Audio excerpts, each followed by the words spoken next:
what's up, everyone? So SojuTalk, your weekly shot of K-pop. We're coming at you with a super spicy episode 317. We're recording on February 25th, 2025. I'm Doug, and joining me today, we got Warren. Hey, what's up, everybody? And Anita. Hello. As a quick reminder, check out SojuTalk on your favorite podcast platform. Sub to us on YouTube. Join the SojuTalk Discord. Be a part of the nation. All right, so we're one day late. We were going to record on the normal day, which is a Monday. But I drove back from seeing my nephew. We were there for the weekend. It was fun. We hung out with him. It was great. Nice. What happened? But, a combination of travel, I was a little dehydrated. Also, the temperature in Boston, like the day before we left, was like 20. And back home, it was like 55 when I came home. Big temperature change all of a sudden. But all to say, I didn't feel too good, but I'm feeling good now. Good. We do not have an after-hour segment this week, which, some people are like, oh, no fun. But it's because we got 5 tracks. Yeah. I don't know if we needed to cover all 5 of these, but I thought it would be interesting. So we have On and Off, The Stranger, Jennie and Doechii, Extra. Is it just Extra Large? That's what I'm gonna call it because that's what I assume it is. Or ExtraL. I don't know. We have Hearts2Hearts debut with The Chase, ZEROBASEONE with Blue. And then we got a song here, guys, that we kind of had to cover. It's this KiiiKiii debut song. The song is literally titled Debut Song. We covered KiiiKiii last week. They had the nice horse church girl concept. Now we got this debut song. We got to talk about that one, dude. It's bananas. All right. Let's start at the top. On and Off, The Stranger. They are from WM. Last 3 songs, By My Monster, Love Effect, Your Song. Y'all remember last year, By My Monster was like literally in my top 5 songs? It was. I remember.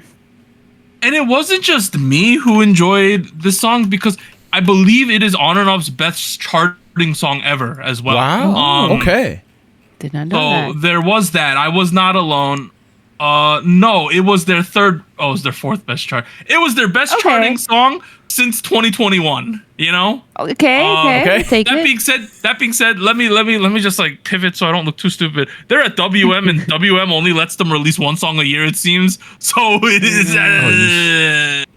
But let's talk about The Stranger.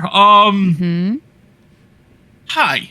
Do you like Gen 2 SM K-pop from male groups, from boy groups? If you do, you'll probably like this song. Yeah. Are you into Shiny? Are you into EXO? Are you into Boom Boom Bass? If you like these tracks, this On and Off The Stranger track is probably for you. Dang, what an ad. Damn. Okay. Promotion. Okay. Anita, do you like you're obviously the biggest Shawol in the room, right? That's yes. How do you feel about this track? I can hear the comparison in the sound. I think there's a certain melody progression, particularly in the chorus, like vocal direction, like the progression they do there too, and the what is it, like the high notes that glide up. It's very Shiny-esque, very 2010-ish. Kind of like what Doug was mentioning, has that sound. That was very popular with boy groups, I want to say, more than girl groups. Maybe they had a different version of it, but yes, I can hear it. I agree. I mean, well, do you like it? I like it, but I also feel that there are different ways to interpret it, I guess, because the way that it was done in the chorus was really cool, but I felt like some of the verses, I found it harder to remember what was going on there. I felt like they were a little one note, not quite building up to the chorus. So to me, I feel like there were good parts, or parts that I thought like, oh, this is really cool. I like how they're doing this. It sounds like this sound from back then. But there were also parts where I felt like, oh, kind of dragging a little bit, kind of wish it did more for the song. So I don't know. I think there were good sections that definitely called back to that sound, but there were also parts in the song where I was like, we could have done a little more. I think my mind also went to second generation K-pop and heard this. Like, don't get me wrong. Like, this is not On and Off's first venture into that kind of music. Like Doug mentioned, we had By My Monster, which I liked, Doug liked, Anita liked, we all liked. That was a good song. I'm also aware that On and Off dropped Beautiful Beautiful at some point. I went back to SojuTalk episode 128 where we covered that episode. And back then I was like, this is not my cup of tea. It's all right. It's nothing too memorable. Which I think which I still agree with at the moment, because that didn't really stick for me. I was all right. I was fine. Kind of moved on from it. This feels like it took Buy My Monster and Beautiful Beautiful and kind of, took the same approach to that kind of music. And now we have what almost feels like a caricature of like the early 2010s K-pop, SHINee, EXO, that kind of thing. Buy My Monster felt like a faithful remake and almost a love letter to that era of K-pop. This one feels less so for me for two reasons. One is there are a lot of members that I was not aware of during Buy My Monster that I don't, with a good conscience, can say I just don't think they're doing a really great job here, both vocally and rap wise. The other flip side of it is that a lot of boy groups never really moved on from that sound. Buy My Monster, that aesthetic went away, that faded away, and people stopped doing it, whatever. But with like disco inspired pop music, like ever since Dynamite and Butter happened, people were doing like 12 different variations of it all the time. We had some more modern arrangements, we had some lesser modern arrangements. This one feels a lot more 2010s because it has those downbeats, it has those on-4 drums, it has like electro synths, it has those like playful brass instruments, which was very popular in K-pop from like the late 2000s to like mid 2010s. Like if you look at Sistar's music, they have those like plasticky brass and all of their songs, you know what I mean? All of those kind of stereotypes kind of pull in from that aesthetic. And then you have this melody top line, which also feels like it's millennial core from like 15ish years ago in not the best way.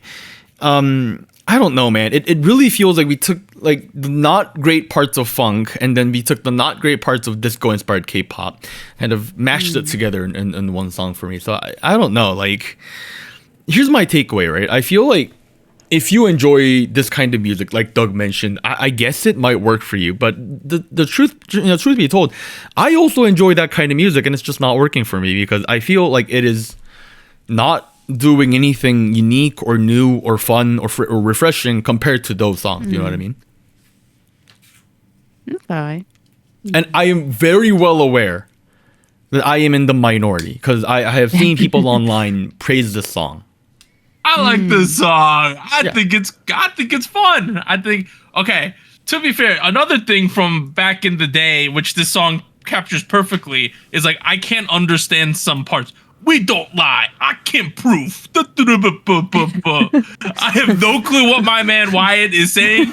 That's my favorite member of this group. Yeah. I don't know what he's saying. Like, no clue what that dude was saying.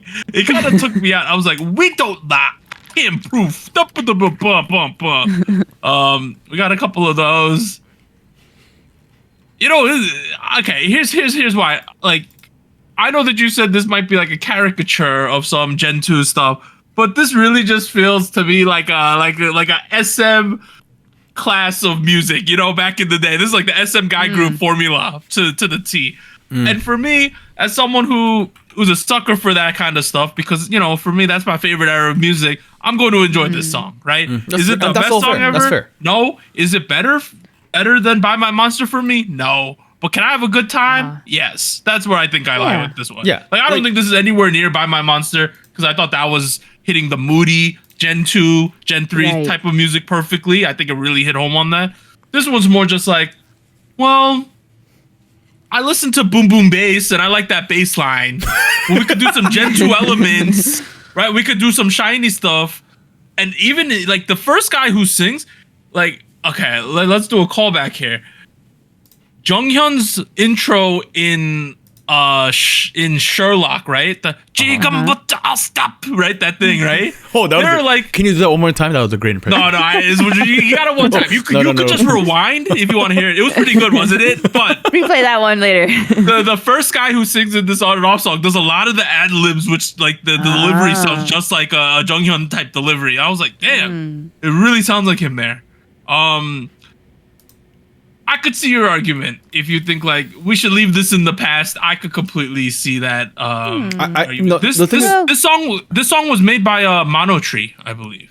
Yeah. Okay. That's not too surprising. Like they had a very good relationship with SM back in the day, right? Yeah.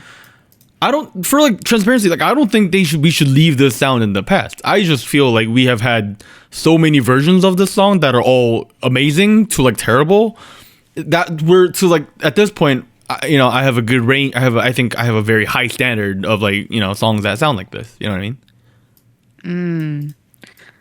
Yeah, I think for me, I might agree more with that statement. Where I feel like I like hearing this sound come back. I think I don't know. I'm also biased. I like SHINee's sound in that era, so I like to hear it again. But I do feel that there were certain parts where it didn't feel like it was bringing or like being inspired by that sound, but more necessarily like just taking that sound and plopping it in 2025, if that makes sense, where maybe it would be an easier way to digest it if it had a more modern refresh to it as well. Right. So that it fits in. Because I feel like, yes, Rise did it. They did Boom Boom Bass, and I think the way they did it kind of made more sense for the time that they released it.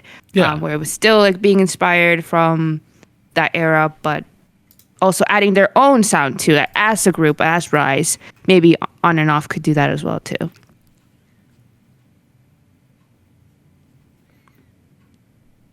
Another thing is, I thought Buy My Monster had some of the best choreo last year. I don't think the choreo is as good in this one either. I think like there's certain moves that I thought didn't flow. I didn't think there were some of the move choices. It didn't flow super well at times. I don't think it was as. Yes. Do you agree, Nita? Like, it was like weirdly choppy at certain points where it just like felt a tiny bit awkward to me. I think talking about visuals now, I thought the music video, because we do see a little bit of the choreo in the music video. Yeah. It was so. I've expressed my opinion on the corporate. We're back at the corporate. Theme. Yeah. Right. It's a very hot thing right now, I guess. It was interesting because hearing this sound, I would not have paired it with this kind of visual where like very like gray styling, office type set design and but Anita, recession. Albeit recession. We're all broke. Right. Albeit I felt like this one was not as depressing because there was more lighting. Yeah. It was, I don't know. I think they did something interesting with that. But still, the visuals that you see in the music video don't fit the funky. You know what the problem is with this music video? It's like they tried to have some kind of mystery thing going on, or maybe dream thing sequence and things like that. But there's no stakes to it. We don't see a monster. We don't see a bad guy. You know what I mean? Or anything. It's very vague. It's so vague. And then there's even parts where like there's that part where like you have the megaphone part. It's like, hey, shout, all the strangers, let's keep it up. We can break the wall, right? Those are the words this guy's saying. And it just feels like nothing happens in the music video that's indicative of any of that, if we're going for like an empowerment song, right? Or something. I don't know. Yeah.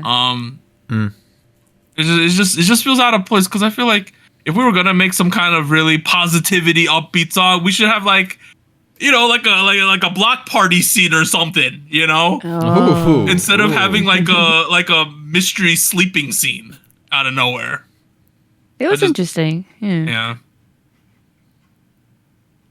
That being said, I still enjoy the song. I don't think Warren did. I think Anita's more like, you can't copy my opas, That's I think what Anita's thinking. That's not what I said, but yeah, I like On and Off for what they're doing. I think they're they're one of the few groups that's consistently kind of giving callbacks to the older stuff, which I like. So I gotta give them some points there. That is very fair. All right, let's pivot. We have Jennie and Doechii with, what do we want to call this track? ExtraL. ExtraL. Yeah. ExtraL. Okay, Yeah. ExtraL. She's not at More Vision. That's Talir, right? That's her company. Talir, yeah. Yeah, and her last 3 songs, we had Love Hangover, we had that Zen track, we have Mantra, right? Let's first of all, where do you place this song among those 3? Because they're all going to be on the upcoming album. That's hard. That's hard. Because honestly, this might be 1 or 2 for me. That's what I'm thinking. This might be just only because I like Love Hangover and Zen a lot, but this might be 3 for me. Oh, dang. Okay. See, for me, I found Zen to be a little too conceptual. You know what I mean? I think it was too much for me. That's fair. Yeah. I have Mantra Clear 4. I have Mantra Clear 4. Oh, really? Damn. And I loved the Jennie playfulness in Love Hangover. I think that's number 1 for me. And then I would put this like number 2. I think Love Hangover and Zen would be in the same tier for me, and then this, and then somewhere below that would be Mantra. But then again, like, Mantra's not a terrible song. Like, it's just catchy. Right. It's just it just wasn't like appealing to me. On the other hand, you know what I mean? Like, Mantra's still a very good pop song. You know what I mean? Mm-hmm. Well, I mean, But this is good. This is good. Doug, did you also enjoy this? I guess you did, because you ranked it pretty high. Yep, this was a good one. You know, Jennie really feels like a chameleon. This whole comeback cycle with this album. They're throwing so much money at this. They're getting big names to be on the album. Like the songs are from all over the place in terms of like how different all of these songs are. Right, Love Hangover, Zen, Mantra, and this one are 4 very distinct different songs. They got like nothing to do with each other at all, honestly. This one really feels like the answer to Lisa's Rockstar, as in like this is the most clear-cut attempt on Jennie's end to do a hip-hop heavy, trap heavy kind of aesthetic. You know what I mean? For sure. Yeah, and it's refreshing because it's different from the way Lisa approaches it, and also because we have a guest artist who, you know, arguably is the hottest rapper at the moment in her generation. Top of the game right now. Top of the game, a Swamp Queen, Swamp Princess. You know, 2022 XXO freshman, a Floridian, you know, TDE signed artist, Doechii. People know who that is now, right? Like, she got a Grammy. She won the Grammy. I hope so. Yeah. She won the Grammy, right? Yeah. Yeah. I don't think I need to talk about her. Like, her verse was fucking fire. Like, it's the best part of the song. I was objectively. She came in with her face, and I was like, I was doing the stink face immediately, and just my face kept on stinking throughout the entire minute. Like, it was like, this is great. This is amazing. She came in like a WWE wrestler with an intro. You know, they hyped up her coming into the track too, right? And like, god damn. Like, most people don't get that much of an intro. Like, they might say, "Hey, Doechii," and then she'll sing. But this had a whole build up to her coming in, and it delivered on it 100%. I feel like in the era of American artists featuring in K-pop music, sometimes you see the pop artists having to, you know, bend a little too much into the K-pop formula, or sometimes the other way around. And I feel like this track really highlights Jennie as a pop star and Doechii as a rap musician very, very well. Like, her part is uniquely her, to the point where the issue goes full circle, and like the Jennie parts feel a little flat at the end of the day. You know what I mean? Like, on a first listen, I thought the song was great. Another 8-ish number. You know what I mean? And then after second, third, fourth listen, I found myself skipping to 1 minute and 16 seconds, which is precisely when Doechii comes in with that WWE style entrance. And I was like, you know, that's probably not a great sign, you know. Okay. I don't know. Just me? Just nah? I mean, it's not just you. Okay, well, I didn't think it was necessarily overpowering, but I felt they were very distinct. Like, how should I say it? Like the way that Jennie highlights her strengths and Doechii highlighted hers felt like, okay, I can see why certain sections were structured this way and like how things were played out. It makes sense to me. And that's why it felt very much like, oh, this is a collaboration. It didn't feel like one artist was too like hanging back, you know?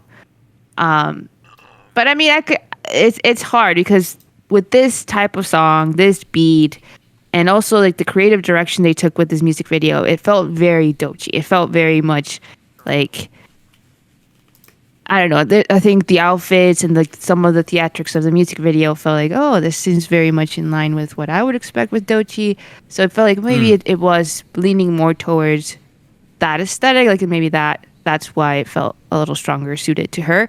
But either way, I thought it was really, really nice to see them come together at the end and like the choreo that was going on. I thought it was really good. I liked the overall package. There was like a lot of on-screen interaction, you know, which we don't typically get to this level. You know what I mean? It was very cool to look at. Yeah. Normally they just Photoshop them in, right? Or Adobe Premiere them into the video. Well, that's the better way to put it. Yeah. But okay, I'm not hating the skills.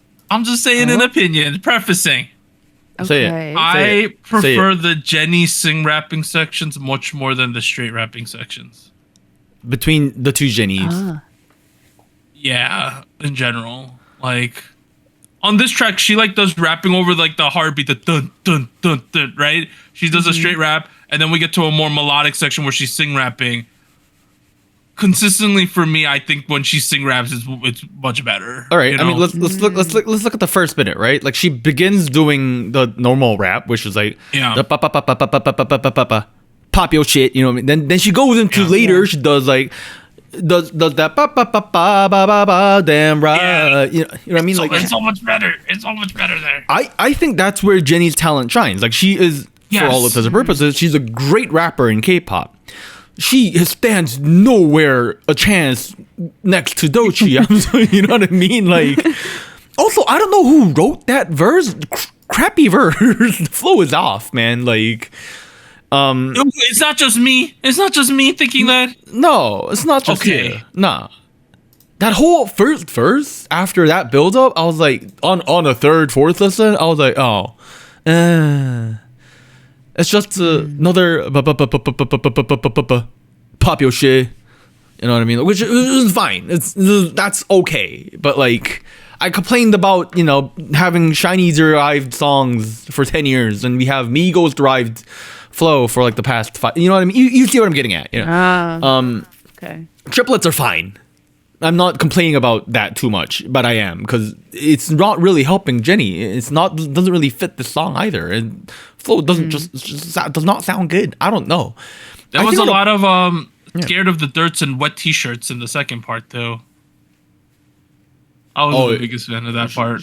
What was the part where she became a Sandman all of a sudden? Like, yeah, the sad part is like scared of the dirt, wet t-shirt, work, right? And it like repeated, I think, a little more than it needed to there. I don't know. I think it drove home the message, right? Like she's not afraid of the wet t-shirt, sand. I think, the symbolization is pretty clear. Yeah. Didn't hate it. I think I kind of see where Jennie's going with the entire album, right? Mm-hmm. A lot of female empowerment, a lot of strong messaging around who she is. Shit don't hold her down, apparently. This goes straight into that message. How it fits in with the rest of the narrative, I guess we'll have to figure out. But this, to me, feels like the it feels like the anthem in like a sticky kind of way. Oh, you know what I mean? I can see that. Doug, do you know Sticky? No? Okay. It's okay. It's a track on the last Tyler album that went somewhat viral. There was like I've probably heard it, but I can't tell you it off the top of my head. You probably have. You like might have heard it. People were doing challenges, and like this is like, It's like the raunchy. Oh, this. You know. Yes, I've seen this. Yeah. I've seen this. Yeah. I don't know. Obviously as a fan of rap music, this is scratching that itch. But I also cannot erase the impression that the true owner of the song is someone from Florida, not New Zealand. Like, no offense. Fair. It was a cool music video. They danced on a bald man's head. They do. They do. She lost a lot of her body parts at one part. She kind of looked like Master Hand from Smash Bros. All of a sudden, there was a floating hands. All of a sudden, Oh yes. They're doing some crazy shit. Honestly, It's cool. Visually, it was really cool. It was really fun. Yeah. You know, people. I think our label of Blackpink haters is so overblown in 2025, right? We've been super positive about like everything. Yeah, but the moment they come back with a Teddy title track, that sounds like no Kills Us Love. You know how I'll be, man. Like all the blinks are gonna crawl out from their slumber, right? They're gonna be angry at us. No, but shout out to the blinks though. You guys are getting fed. You have all this content. Don't be a hater. You got so much content right now. It's Quality insane. content. So much content. Man, I'm so proud that they're getting like when Blackpink decided to do the solo stuff, right? I was thinking in my head, it's like, are y'all just gonna like do the like? Are we just gonna get solo again, like solo 2.0? And I'm so happy that my bare minimum expectations have been completely blown out of the water by everything, right? Now, I might not think all of these Jennie tracks are a 10 out of 10, right? But I really like the fact that she's having the freedom and the budget to do whatever the F she wants right now, right? This is the dream. And I think it's great what's going on. And I'm looking at the featuring list for both her and Lisa. It's absolutely insane who they're pulling on these Big tracks. names. Yeah. Absolutely monster names. Anything else to say about Jennie or Doechii? Good stuff. Go check out Doechii's album, Alligator Tears. Great album, great project. Right. Let's pivot. Hearts2Hearts. Number one, I still think that it's their debut. I still don't think the name needs S's in it. I think it could have been Heart to Heart. I think that would have been a better name. But Hearts2Hearts is what we got. They debuted. This is their official debut with The Chase. They are from SM. It is their first new girl group since aespa. Their largest girl group in terms of number of members since Girls' Generation. They have 8 girls in this group. Let me go through this. We have Jiu. She's from Korea. She's the oldest. 2006 is the oldest kid. 2010 is the youngest. Then we have Carmen from Indonesia. She is what some people are calling the first Southeast Asian in SM to debut, but 10's Thai in my opinion, so that doesn't really hold for me. But she's from Indonesian. We have Yua. She's from Korea. Stella, Canadian Korean. We got Jun. She is Korean. Anna, Korean. Ian, Korean. Aina. She's Korean. Ian is Korean, and then Yeon is also Korean. She's the maknae. She's 2010. So that is the group here. We got 8 members. That's a lot of members for an SM group these days. Really? NCT is like 100 kids. Yeah. Okay, technically. I only think about the girl group's numbers. Okay. Fair. I only think about the girl group numbers. Fair. I'm messing with you. We have 4 with aespa. We got FX had 4. Red Velvet has 5. They debuted with 4, but then they went to 5. And then Girls' Generation has, according to them, 8 members, but in reality, we know they started with 9. Come on, guys. They did start with 9. Well, aespa has 8 people if you consider the 4 kids who are stuck in Gwangya. They've been gone for a while. All right, let's talk about the chase, right? Because they are chasing the success that aespa and IVE are having. They're trying to get into this market right now. They're trying to do all these things. The biggest strong suit and the biggest like the weakest part about this track is that it was just pleasant. Okay. Like I thought it was fine. Very I thought pleasant, the song was fine. I don't have like too many things to say negatively about this song, but at the same time, I don't think there's too many things to say super positively about this song either. And that's where I kind of rest with this one, where I just thought it was, that was nice, but that's not in the context of this is a debut from SM, you know? In my head, this marks the kickoff of 5th gen. That's I know we've like gone back and forth on the generation convo. Yeah. But I don't know. In my once you have like these big names stepping in, I'm like, okay, maybe it's like time to call it a new number.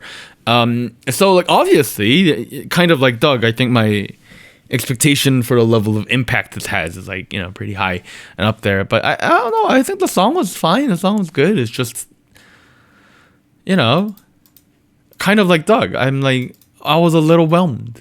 You know what I mean? Like, song. Let's break down the song. You got this nice little 808 bassy intro, and it's very roomy, it's very atmospheric. Yeah. It's very mystical and like ethereal and like dreamy, right, dreamy. And it slowly starts building up. You start throwing in additional instruments, drums. It does a very, very constant slow build up until you get to the chorus, which is like another like it drops back down. It's like, crap. 내 맘대로 잘라 내 환상에 져가. You know what I mean? Like, it's not what I expected. Don't get me wrong. I think this weird hand movement thing they got going on was kind of cool too. I thought it was pretty cool. Yeah. I don't know. It kind of felt like a sampler almost. Like this felt like a teaser, not like a title track. You know what I mean? And I mean that in a very nice way. Like it had me interested. It got me looking for more, but like we don't have more yet. You know what I mean? Like, right. This feels like it was the pre-release with the album dropping in like 2 weeks, which is like got the common pattern nowadays. But SM decided, hey, we're gonna do something a little more stereotypical, a little more standard, a little more textbook, and go with the full drop of the first release. Which, you know what I mean? You know what I mean? You know what? Like that's fine. That's cool. But like, I don't know. Like, I'm trying to think of like the recent SM debuts, and like the I guess this is better than the aespa debut, which Black Mamba, which like I trashed in that episode. I thought it was like the worst thing of episode. I thought I thought SM lost all the touch. You know what I mean? Like I was like, oh, they're done. But hey, it was catchy. It did something, and you remember it. I remember it. That's the flip side. It has all the pros and not any of the. It's a flip side of Black Mamba. It's like sounds good. It sounds very moody. It sounds like something that should have come out from Luna after Butterfly. You know what I mean? Like, but like, am I gonna remember it? You know what the issue with this song is? If you really boil it down, they hit that hop with the cool hand movement part so hard, right? Right. You're like, oh shit, we're doing something, right? Oh. And then they have that beat going, and then you see a couple girls dancing in the hallway, like they're going to town. It's amazing, right? What's going on there? And then they make then they're gonna repeat the chanty section, but instead of raising the stakes even more, they just put in the dreamlike stuff, so it takes all the stakes away. And I think that's the problem with this song. It's like that maybe one of the times we did that, the stakes should have gotten higher, and I think it would have added a lot. But I do think this is a track that doesn't. I don't think it should have had a high energy moment. You know what I mean? Yeah, I could see that too. Yeah, like this song is a very good track for what it is. It's very moody. It's very ethereal. It's everything it attempts to do. I think it does a great job of, and the members are doing a fantastic job with their debut as well. It's just this should have been the B side to the title track. You know what I mean? This should have been like the pre-debut track. This should have been the pre-debut track. Right. We would have been like, oh shit, this is gonna be so cool. They got these interesting dance moves. The girls are going absolutely crazy. And then we would have been like, this is the sampler. And then we get to see the main chorus, right? Right. But this is the main chorus. I mean, how do you feel? That's okay. Okay, go, Warren. No. You go. I said a lot. Okay, I'm hearing you guys. And I definitely agree with like, I like this. I like the sound. I like the mellow, dreamy vibe. Visually, also, they do a lot of that. But it's a debut material, right? Like, is this how you should be introducing a group of members? The first girl group since aespa, the first large like member group since SNSD. As far as girl groups, so I questioned that as well. I think I was on first listen. I was like, oh, this sounds like a B-side. This sounds like something. I was comparing it to something Red Velvet would have done as a Velvet track, right? Like something very mellow, very soft, not super energetic, and I like that. I like that sound. I don't mind it, but it's a debut track worthy. And honestly, what I land on is that this is what SM wants to do for concept. I think they must have done the research, they must have done their planning, and they want to lean into the more general public friendly, the more approachable. Like, this is very different than aespa. Like, we're not doing virtual we're not in reality. AI. This does not feel like 3.0 exactly like craziness, what we expected 3.0 to be. Right. So I feel like, to me, this just is SM saying like, okay, we're going for this type of concept. We're not doing anything super intense, super crazy, like no big lore or concept behind it. We're just trying to go for this vibe. And I kind of get that because I saw a bit of their showcase. They also had an actual B-side called Butterflies, which is even more of this, I think, leaning more towards R&B type of sound. We're very mellow, nothing super crazy in choreography. So I think it solidifies this theme for them where this is kind of where they want to go with this group. I mean, I think that's all. I think that's all fine and dandy and lovely, and I think I totally agree that's the direction they should be going in this current meta. But they could have had the song have more impact without going high energy or going kwangya. Yeah. Here's more interesting. I have or memorable theory. or like catchy. Here's a theory for me, right? Okay. Even in this music, even in the framing of this music video, right? There's so many cool dance sequences that they just tease you with. You know? They're like, here's a cool 2 seconds, right? We're not gonna show you all of it though. And I feel like throughout this music video, there's so many little parts of the song, like there was a dance break at one point. There's like hints of the choreo, like there's at certain points one girl's doing the choreo, right? And I'm just like, I think it was a deliberate decision not to hold the shots longer. Which I don't know. I don't know if the marketing is, hey, you should go watch the full version of this now, like them on a music show, right? Where you can see them do the actual dance. Because if anything, for me, my biggest takeaway was like, I need to see the live stages. That was what I got from this.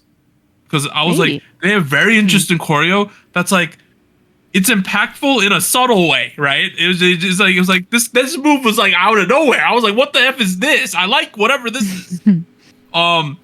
And then I was like, well, I gotta go watch the full thing now because that was cool. And I don't know if that's a good thing or a bad thing that I felt like they did that. I feel like historically SM has done girl groups such that appeals to the general public. They have yet to do a girl group that is fandom heavy in terms of promotions. If they intentionally release a song that does not sound memorable by streaming, but wants you to make you watch dance moves, that's not general public friendly, streaming friendly music. That's the flip side where it's like you're digging for a core fandom. Which, don't get me wrong, IZ*ONE, Fromis9, these groups have proved that is a viable option. It just feels very out of character and very like counterintuitive for like what SM would and should be doing. You know what I mean? Like, well, but we're in the 3.0 era now. This might be the new business plan, right? It might be straight up. All right, here's my other theory. We are clearly in the era of girl group music being relatable, easy to listen to, and chill. Those three words, I think, describe so much of what's dropping out right now. We have New Jeans, obviously, and then we have like Triple S music. We have, Islet. You got like freaking KiiKiii over here with the release last week. You got 50/50. Like, that is the meta for girl group music at the moment, and SM clearly wants a piece of that pie. That being said, maybe, and SM said, what can we do to combine our existing huge library of sounds and our character as musicians and create our own approach to chill, easy listening, relatable music. And relatability comes very heavily typically from the visuals and the characterization and whatnot. Yeah. Maybe SM went a little too far and said, they said chill and easy listening. We'll give them the easiest listening song. Chill. I mean, no, to be fair, I like the song the more I listen to it. Like, it's nice. It's song, pleasant. Song is good. I this is not a skipper for me. This is a very good song. Like that chorus, it grows. Even though like the impact might not be there, it's just like it's intriguing. You know, I think that's the word for it. You're just like, something's going on here, right? And I don't know. It's a very listenable. It's a very digestible. It is a very friendly track. Okay, here's what it feels like, right? You know, like when you're in high school or when you're in college, you have those kids who are very, very nice. They're goody two shoes. They play by the rules. They do really well in math class. They're really, really good kids. Yeah. And they're kind of boring. You know, like, have you ever met those kids? Oh man. Like, no offense to those kids, like, but like they're, you know what I mean? Like, they're very good to hang out with. And I will never complain if I'm at the mall with them. Don't get me wrong. But I'm never like itching for a mall trip with my guy over here. You know what I mean? Hey, well, like, maybe you just don't know them well enough. To be fair, one of these dance moves at like 45 seconds, they're throwing it down all of a sudden, you know? They're not just church girl in this. I'm just saying, I'm not saying they're like too goody two shoes, they're character. I'm just saying that I need a little more spice. I need a little something more. I need a little something. Well, you're definitely going to get more spice eventually, you know? Yeah. It's just a debut. Just the debut. Here's the thing. As a debut song, for me, I don't think it's like the most exciting track, obviously, as I said. But I think it did its job in that I'm very curious about this group now. Like, I want to know what the sound is going to be. Exactly. I need to. I haven't seen the live stages. I got to go watch it later tonight. I'm going to go watch some live stages if they have any. And I want to see what's actually going on. You know, every time SM does anything, it's a big spectacle, right? Because they're historically one of the biggest companies. They're a big company. And especially in this era of their like shift from the Isuman control to the 3.0 era, where Kakao's technically running the show right now. It's interesting to see what's going on because, you know, the Rise situation with Seunghan, people think they fumbled that, right? Like, they're not in a position to fumble this group. They cannot, right? They need it to work well. aespa's coming off of their best year ever. 2024 was arguably their year, right? And we're debuting a new girl group off the back of that. It's a lot to talk about, a lot to think about. It's exciting though. We gotta have at some point some sort of tier list or a World Cup based on like these girl groups who are doing very similar kinds of concepts. This the sound New Jeans derived. Okay, yes. Let's talk about this for a second, right? People are tiptoeing around New Jeans when it comes to these quote unquote relatable girl groups and their sound, right? I think. Right? Okay. In my opinion, right? In your opinion. I think it's really short-sighted to call any new girl group without a dark concept a New Jeans clone. I think that's really short-sighted, right? Because they are approaching it differently. A clone, but I don't think that's the right term. I think, though, that objectively we can all say the big companies see the turmoil New Jeans is in, see their market share, and be like, you got a cut of that pie while they're going through the legal suit, right? It's essentially why we're getting Hearts2Hearts and KiiiKiii like back-to-back months, you know? Essentially, that's what's going on here. I think that's very fair. I think that's a fair point to make. Safe argument to make. So I would never call Hearts2Hearts or KiiiKiii like a New Jeans clone. They're copying their concept. Because if you think about the whole premise of this New Jeans conflict, it's like Island copied us. You remember that was the whole preference at the beginning, right? Yeah. So I know honestly, all these companies are trying to avoid that, you know, for sure. Yeah. I don't think it's a copy at all, to be honest. Of course. But it's living in this sphere, right? We're in this time. So it's obvious that trends arise. There's limited market share in all businesses. Everyone's aware of this. And when New Jeans is one of the biggest players, is going through a lawsuit right now, there's room to eat right now. There's room at the table. And that's why we're getting cool groups like this. And like, truth be told, like, even if New Jeans didn't have these legal issues, I still think KiiiKiii and Hearts2Hearts would have dropped with like a similar concept. Of course. Yeah. Of course. They came out of nowhere and became like the most popular girl group in the span of like half an year with their concepts.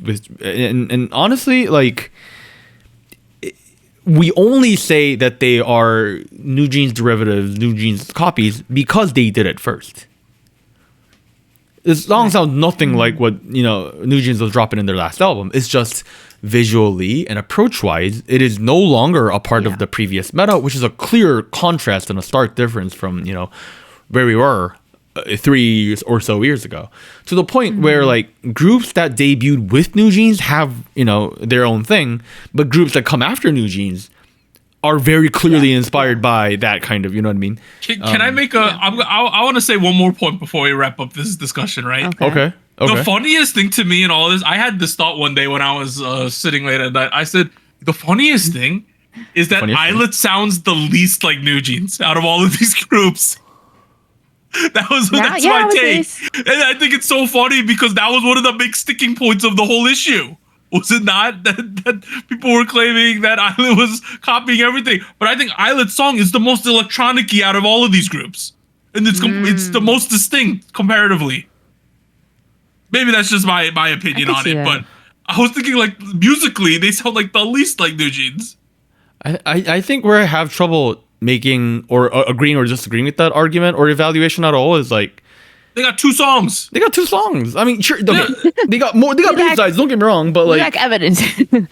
Magnetic is the one evidence, and I'm like, that's just a song, man. They got Magnetic, the Wisdom Tooth song, and then Tita Tira Tuta Turutu. Right, those are the 3 songs that people know of. Well, you got Lucky Syndrome too, I guess, but like, I don't know. I don't think that adds anything. I mean, that being said, I think there's more than enough room for all of these groups. I thought this Hearts2Hearts thing, is it the best debut? Like, I've been saying this about all the groups that are debuting. Is it the best debut ever? No. Am I interested? Yes. Which is good. We're halfway there. Very excited to see what this group's going to do going forward, particularly because they are at SM and 8 members. How is SM going to handle that in a girl group? That's going to be fun to see. All right. Okay. Let's pivot. We got ZEROBASEONE Blue. They are from More Vision. Last 3 songs: Doctor Doctor, Good So Bad, Feel the Pop. I'm gonna cover it in the news section. There are discussions about renewing the contracts because they're so monetarily profitable. It's coming up. Okay. You remember how we said the barrier to renewing these produced groups was money, right? Is what everyone said. But out of all of the produced groups, this ZB1 thing absolutely rakes in money. Like, they sell over 1 million albums every single time they release something. Wow. How long is their contract at the moment is set to expire in January of 2026. So we have a little less than a year left. 1 more year. Okay. All I know is they've had 4 EPs. All of them have sold over 1 million. Wow, I did not know those numbers. Wow. Okay. Yeah. So now thinking about that, I think that this Blue song is one of their better songs, honestly. Oh, okay. Elaborate. Okay. The vibe of this song, I don't know if it's the most. It's kind of. I would say it's kind of fitting for the what could be considered start of spring, because it's way happy for it to be released in the winter. Number one, right? It's a very positive, upbeat song. I was thinking about. Are you telling me I have to be depressed in the winter? Like, I don't know. There's like literally swimming in this song, dude. Like, straight that's up. fair. Yeah. Okay. Now, I always thought that ZEROBASEONE is one of those groups. Here's my honest take about ZEROBASEONE.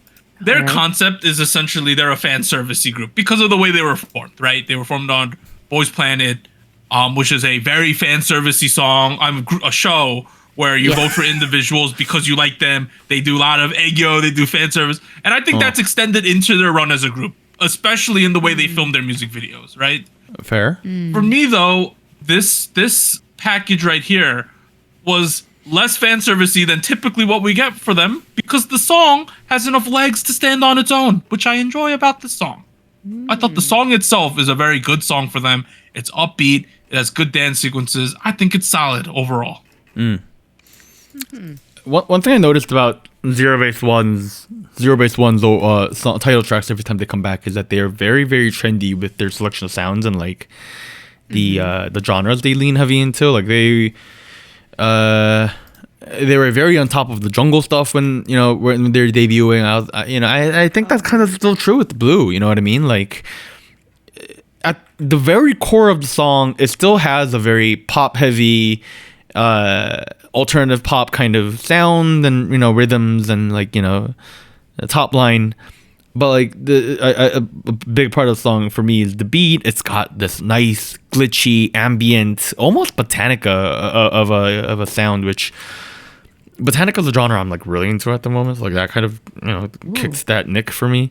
That little those skeuomorphic, those glitchy synths. A lot of stutter noises. At the end of the day, the song itself, I think it's really fun.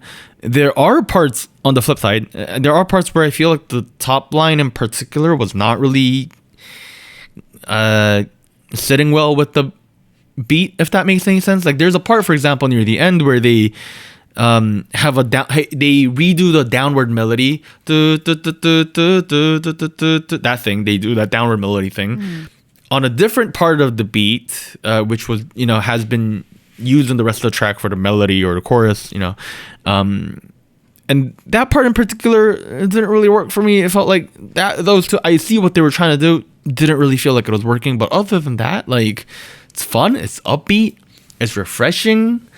It's like a nice bottle of sparkling water. It's refreshing. You open it up, you get that little whiff of lime, none of the flavor, just the whiff of lime. Yeah, just the whiff, which is what makes it refreshing. You know what I mean? Like, okay. I thought that the chorus was a little bit too staccato. Like I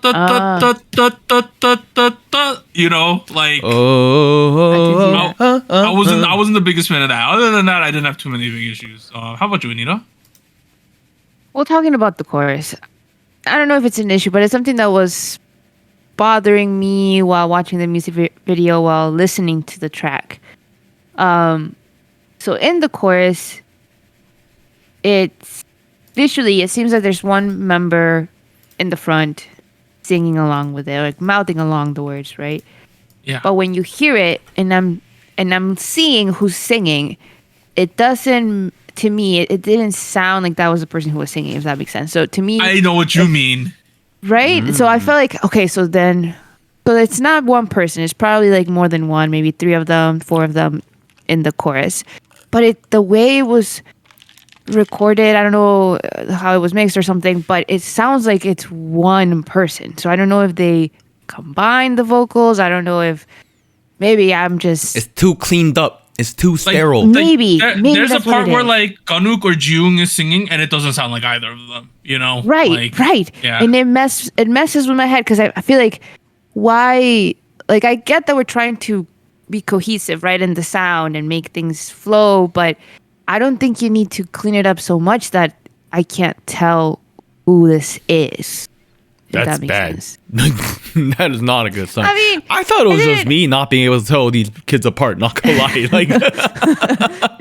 I say this because, for example, in Doctor, right? We got this more mellow down track, but everybody had their own thing, their spot, their vocal section, and they sounded pretty good. I think they highlighted the strengths in their vocals and their differences too, which adds to the sound. I think, in my opinion, I like to hear the differences because I think that Anita wants her individual fan service moments, no, where she could distinctly hear the one member, just them on the screen smiling at her. That's what Anita wants. She wants to know each of these members.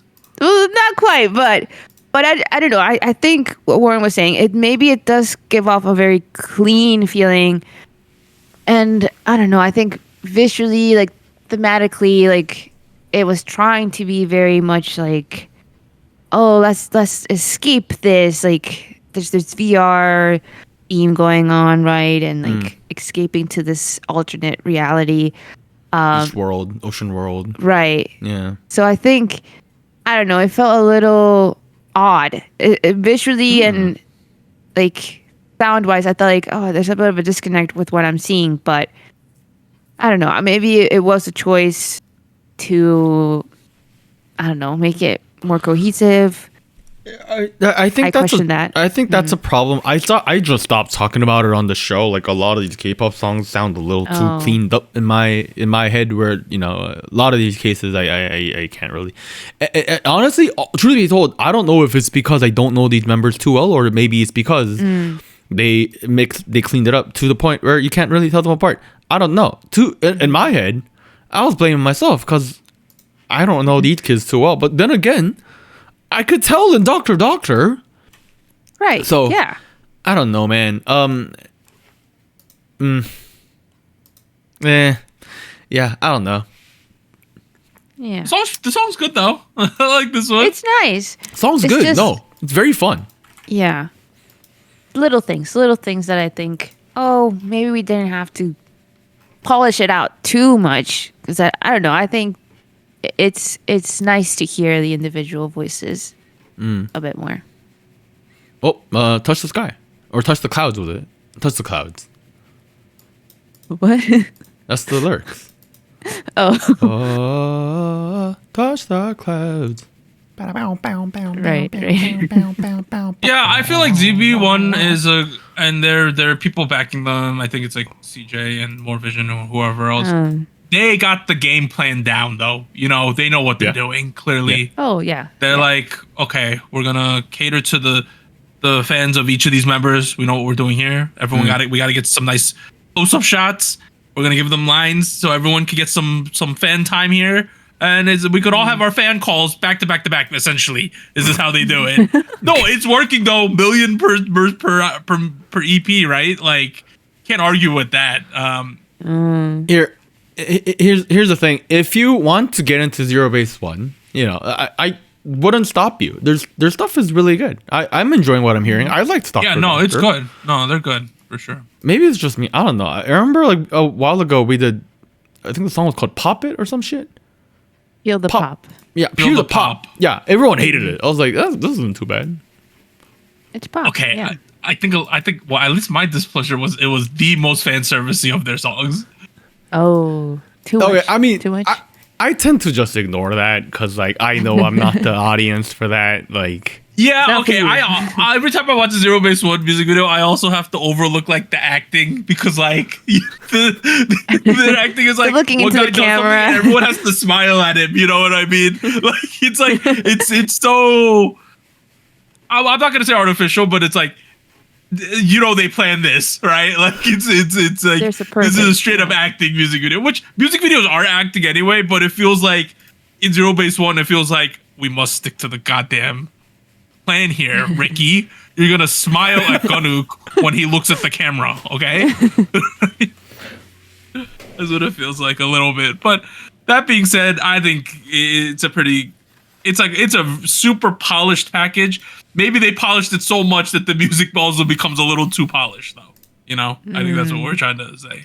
Possible. All right. Let's move on to the is it controversial? Yeah. The thought-provoking song of KiiKii's debut song. Really? Thought-provoking. Oh boy. They had the song last week, I Do Me, which we thought was going to be the debut pre-release song. But then they dropped debut song, which is not actually their debut because they're dropping the album and the title track on March 25th, so a month from today, right? Mm-hmm.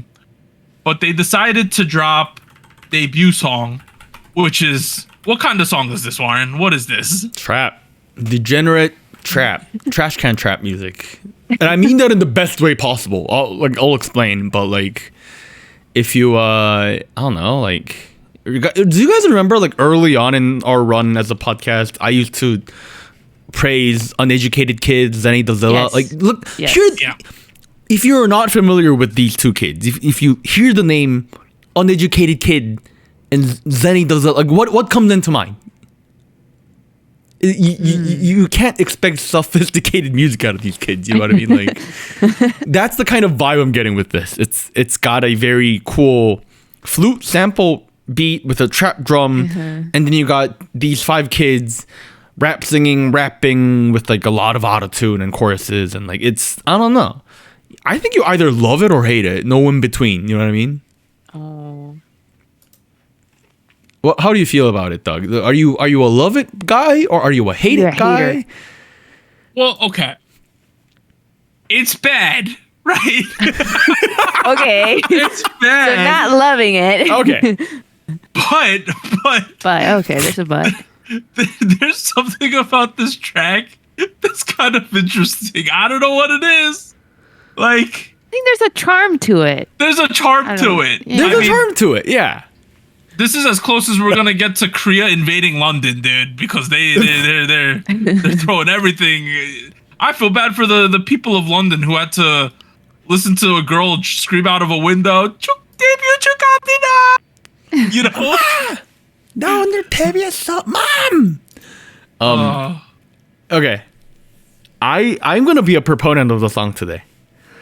I think the song is fucking fantastic. Really? I think it's great. Okay. I think it's so terrible that's what makes it great. Oh. Like, do you know what I mean? Like, I would put this in a playlist with like the stupidest rap music you hear, and just call it good. You know what I mean? Wait, back up for a second. It's very clear what Starship is trying to do with this group. Yes. And they are going full 100 in that direction. They want to build kids that are so relatable to the point where it sounds like they got on FL Studio and made the song themselves. Yeah, you know what I mean? Like that's the kind of vibe I'm getting. The vibe I'm getting is like amateur SoundCloud rap music kind of beat. And like, no offense to the rappers on SoundCloud, but like I was one of you guys. Let's be honest. Our music was fucking garbage. You know what I mean? Like that's the kind of vibe I'm getting. It feels like something those kids would make, albeit well mixed and probably a lot better than some of the kids who were rapping out of a terrible USB mic in their little bedroom. But that is aesthetic wise, I think that's what they're going for. And like visuals wise, I feel like that's also what they're going for. Like, Yep. It's very refreshing to see. First of all, it's filmed on a shitty camera. It's very clear. It's all the effects and like the little subtitles and like those sparkly fonts, and like it really feels like we're pulling a lot from like popular Gen Z aesthetics, almost Gen Alpha aesthetics in Korea at the moment. Like I know, like for example, like when you start the music video, you see the Korean letters 얘들아 우리 오늘 데뷔해, which is guys, we're debuting today, and it's written in this funky little font which mixes in alphabet letters and like, you know what I mean, like that kind of thing. Yeah. That was originally popular in the Korean internet in the early 2000s with like Cyworld aesthetics and whatnot, and it has slowly moved outside of the trend circle, and now it made its way back as like a Pinterest thing, and that's the kind of how I'm getting. You know what I mean? For all intents and purposes, I think that's what they're trying to do. Yeah. Was it a good idea to sample all of Happy Birthday? I don't know, man. I mean, okay. I think I'm in the camp where I'm as middle ground as it can get, maybe, where I definitely see the appeal for it. I see the charm for it, but I also understand where some people might be like, oh, what is this? This is not a proper, like, why name a debut song if it's not a proper debut? Like, what is this, right? I think it really does depend on the vibe they're trying to pull off and like how this is being presented, and if you like this sort of concept and presentation, because it does feel very much like trying to be relatable, trying to be like that concept of like, oh yeah, we have this level of editing and we're presenting to you like this kind of behind the scenes footage, and I don't know, kind of pulling like behind the curtain, like this is this group, right? This is how we interact in their spare time, like we're just having fun, like it's not serious. This is what they're showing. It's not serious, they're just having fun. And it shows in the song, in the music video, in the lyrics. So I feel like if you like that, you're going to enjoy this. If you don't like that sort of concept, you're probably thinking like, what is this? I don't know. I think it's something interesting, especially from Starship, right? Because we don't know, we haven't seen this from them ever. Like this is something new for them. Oh and gosh, this is nothing like Sistar. Nothing exactly. like Sistar. This is very, very new. Imagine they getting Wonyoung to do this. Like, there's no way. There's no way. No way. Right. So I feel like, in that sense, I'm kind of like, Vicky I want to give props for like committing to this and distinguishing them not only amongst the label but also in the scape of girl groups where we are going for that relatability. This is kind of like pushing it to like the max, right? Like kind of like extreme, right? Pushed trying it to do all the trends. Yeah. Right. So I don't know. I think it's cool. I think it's fun. I think there was also like a little bit of not really being emotional, right? But like pulling on the heartstrings with like the ending of this music video and of the song where like they're blowing out the candles on the cake. They're like congratulating themselves for the debut and like showing pictures of them as kids. I don't know. I think it's trying to like create this connection with the audience in a very fun, unserious way. I think that's cool. So in that sense, I enjoy this. I think it's interesting. It's something new. Here's my take. Your take. The Doug take. Douglas. I think Starship cooked this up a little too much. Not in terms of the song itself, right? We could say whatever we want about the song. I think in terms of the planning of when we're going to release this, where we're going to release this, why we're going to release this, I think that they overcooked that a little bit. Okay. Number one, I think they should have released this after they actually debuted, right? That's my... okay. That's a hard stance I'll take, personally. I can see that argument. I also feel like this should have won on, like, the KiiiKiii YouTube channel. I don't even know if they have one. They do, right? I'm sure they do at some point. I feel like use this to make it. I feel like this song should have went on that, not on the official Starship YouTube, because by releasing it on the official Starship YouTube page, it's a track. You know, this isn't a joke, right?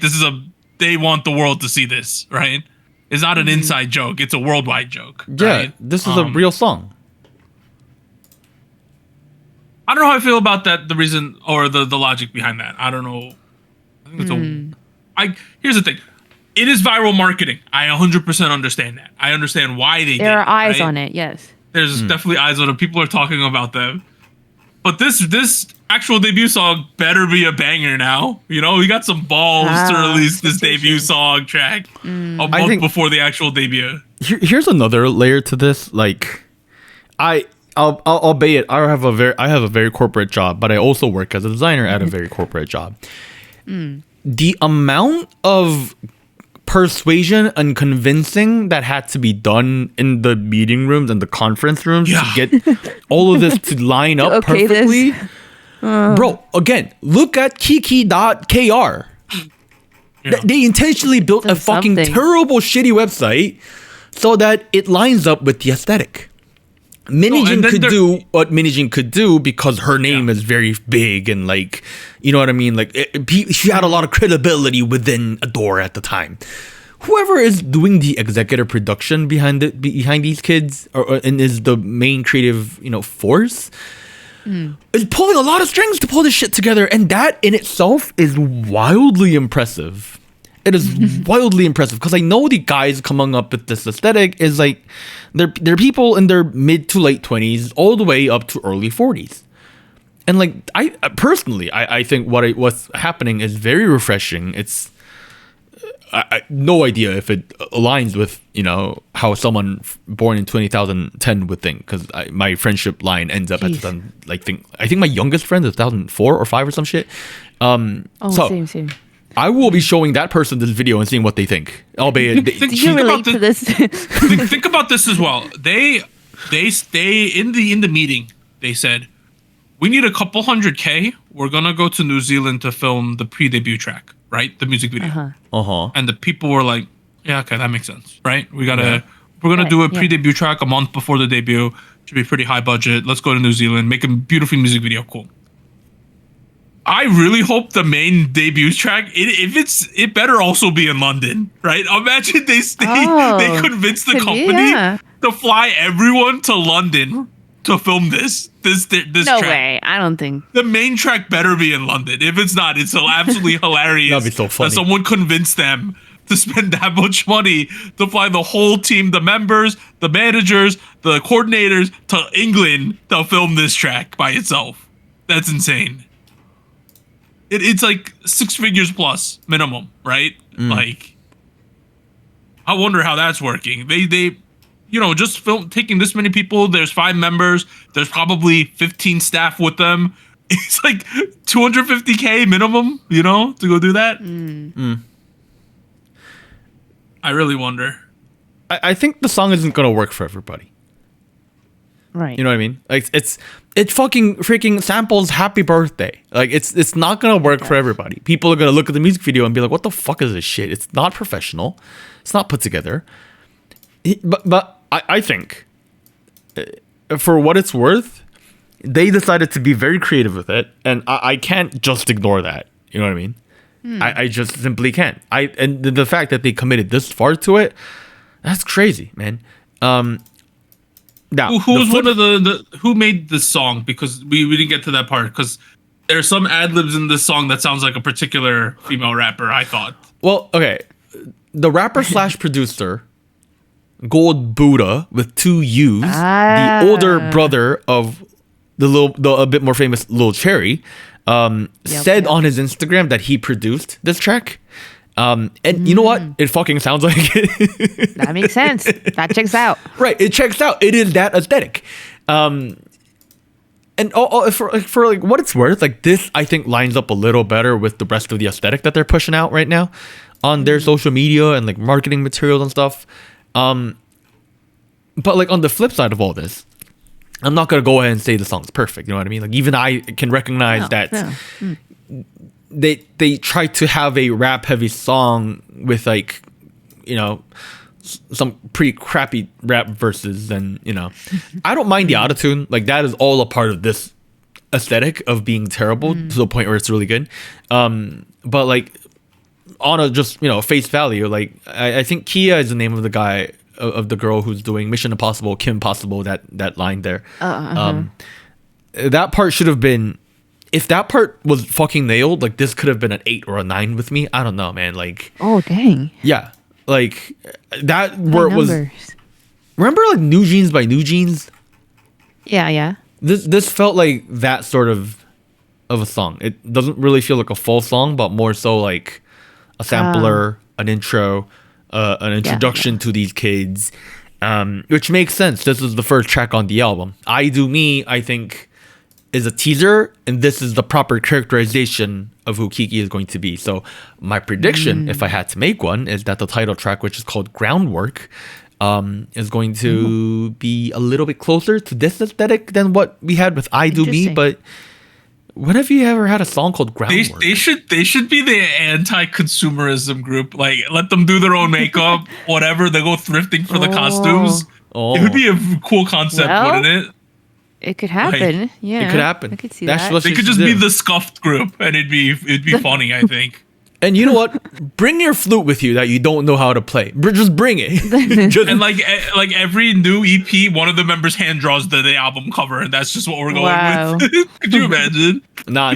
Fun. They don't do that anymore, Doug. They build it. They make it on Canva. That's what they're gonna do. Oh yeah. They're gonna drag in little elements and make it a. It would be kind of fun if they did that as a concept, though. I think people would do that. Overall, though. Yeah, just by the way, this is like top 5 lowest rated songs ever scored on our server, though. So we're gonna pivot soon to that segment. You're gonna see a lot of interesting scores today based on relative to the conversations we had. At the end of the day, though, we're now interested in Hearts2Hearts. We're very interested in KiiKiii, right? If we're talking about phase 1, I think Edge KiiKiii, right? I think it's so interesting what's going on with them. Right now, Rookie of the Year for me is KiiKiii. Ooh. They haven't even debuted. Well, technically, they haven't debuted. Right now, so far. Right now? Okay. But, hey, we're talking about them. All right. Other songs released this week include Arc, New Kids, Kickflip B-Side with Knock Knock, April's Chaewon released Dear My Wave, BB Bluebird, Lunate, Butterfly, and then Astro's 9th anniversary song, Twilight. I know they're like G-Dragon dropped the track, but that's considered in next week. So hold on that one, We'll get guys. there with Anderson .Paak. We're at SojuScore, the segment where each week the crew, Doechii Gang, and the SojuTalk Nation will score the releases. Songs with an average score of 7.3 will enter the Hall of Spice. Average song receives a 5. Okay, this bar, we're gonna, next week's post-episode discussion is gonna be about the ratings. And we're gonna review the past ratings and where the bar is, and we're gonna talk about the rating system and things like that, right? Yep. Yeah. Give me a quick second. Pause, Warren, and I'm going to get the thing on the screen. All right. The scores from last week, episode 316. We had Chungha Stress, 6.15. Jisoo Earthquake, 6.16. KiiKiii I Do Me, 6.11. The songs this week, we got On and Off, The Stranger, Jennie and Doechii ExtraL. We got Hearts2Hearts, The Chase, ZEROBASEONE Blue, KiiKiii debut song. Let's start with On and Off, The Stranger. Man, I was prepared beginning of the show to give this like a monster wumbo score. I mean, still do it. Yeah, don't do let me stop you. Dad. Yeah, do you, man. No, I'm gonna give it the score I was gonna give. It's a 7. I thoroughly enjoy this type of music. I'm a sucker for songs that reference like the end of Gen 2, early Gen 3, those type of songs. That's me. So this is getting a 7. Okay. I also enjoy this. I think there were certain sections I liked more than others. And I don't know, I think the execution maybe was not 100% convincing to me. So I'll give it a 6. I think I was pretty clear about where I felt like the song had shortcomings. I kind of stand by with that. I have a 4. Damn. Okay. SojuTalk Nation and Doechii Gang also voted. By the way, this 7.21 I think is the 3rd or 4th highest score ever on our server. Oh my god. That's wow. That is the score. It's higher than all of our scores, by the way, even mine. Yeah. But because of the averaging, as a result, On and Off's The Stranger receives a 6.05. Holy shit. Okay. Okay. That's an interesting number. Yeah. Next we have Jennie and Doechii ExtraL. I struggle with this song, right? Because there are parts of this track that are 10 out of 10, right? Mm-hmm. There's a part of this song that's 10 out of 10. There's other parts of the song to me that are like 8 out of 10. But then there's parts of the song to me that are like 5 or 6 out of 10, right? So it's a kind of a mixed bag. But overall, when you kind of put it all together, it's a good track. It's another solid track from Jennie. I'm giving this one an 8. I think this is an exceptional track. Wow. Pretty high. I also was having a good time with this song. I like Doechii, I like Jennie, I like their respective sections.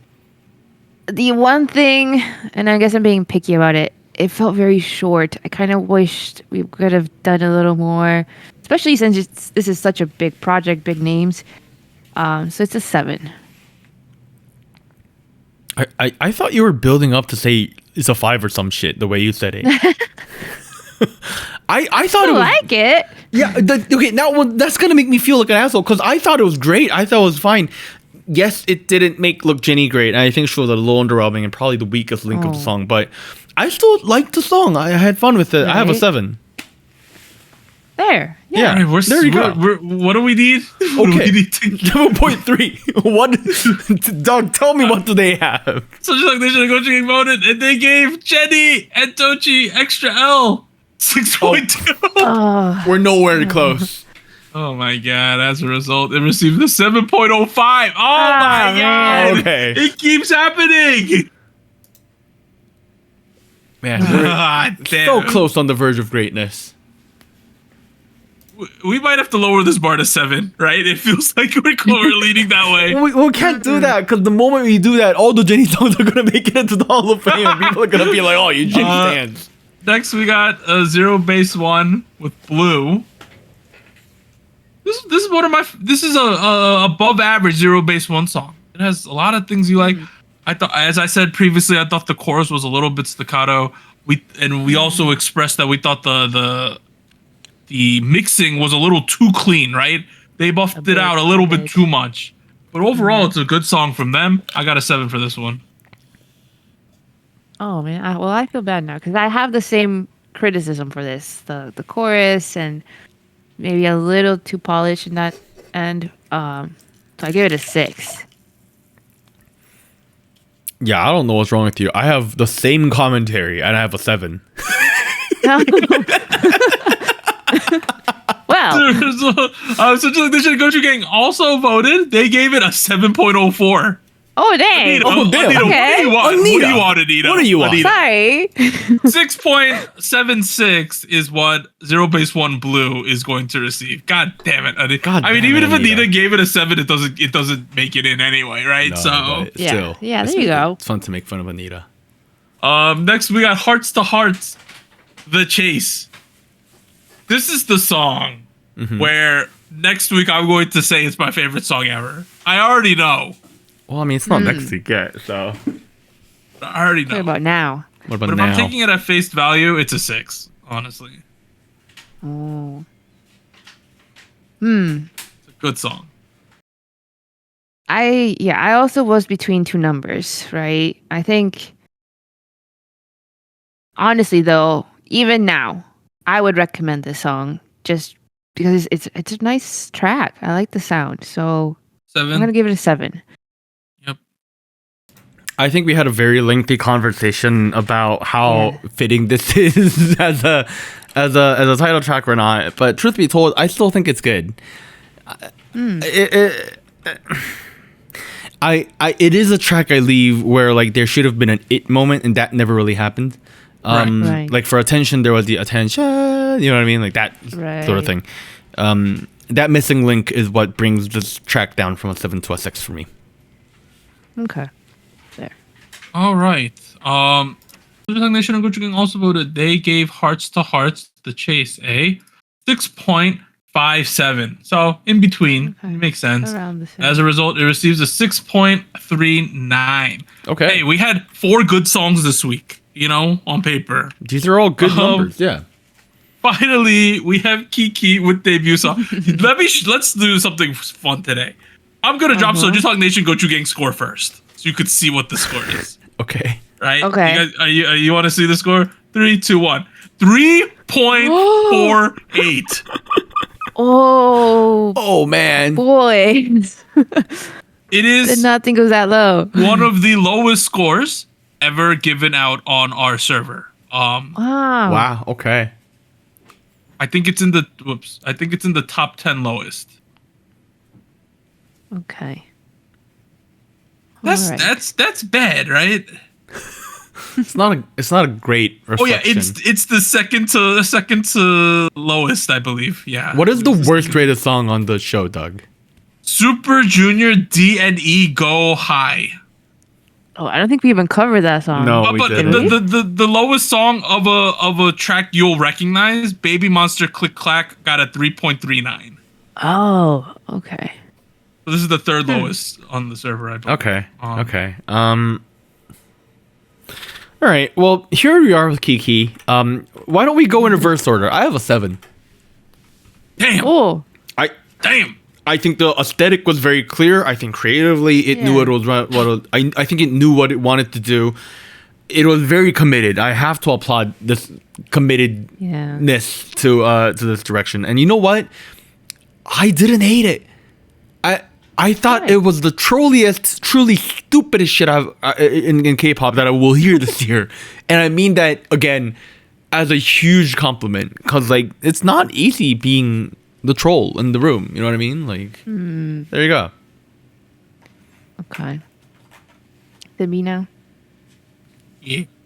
For me, I was between two numbers, but I'm gonna skew a little more positive because I don't know. I also was having a good time. I didn't think of it too seriously or too. How'd you say? Like it had to be like a very serious, proper track. I think it was more fun, and the vibes are cool. So I gave it a 6.